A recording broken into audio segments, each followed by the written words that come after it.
नुआपड़ा जिला मुख्य चिकित्सालय रक्त भंडार आनुकूल्य जातीय स्वेच्छाकृत रक्तदान दिवस पालित हो जाए। अवसर में डॉक्टर प्रभासीन ब्रह्मा पताका देखा शोभायात्रार शुभारंभ करते। यह शोभायात्रा नर्सिंग छात्री माने जोगदे जिला मुख्य चिकित्सालय बाहरी सहर परिक्रमा कर रक्तदान उपर विभिन्न सचेतनतामूलक स्लोगान देते।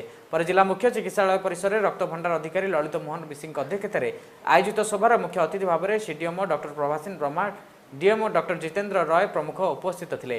जिले में देखा देउथिबा रक्तर आवश्यकता को किपरि स्वेच्छाकृत रक्तदान माध्यम पूरा करा जाय परिबो से विषय अतिथि माने तांकर वक्तव्य रखिथिले।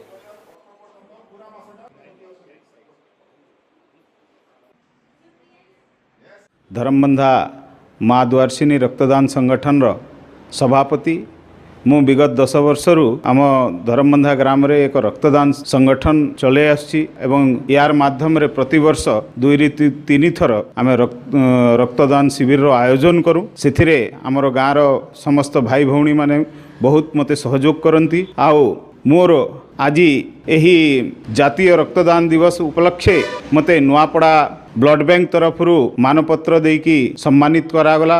सम्मानिया आमर सीडीएमओ महोदय तरफ मते बहुत खुशी लागिला।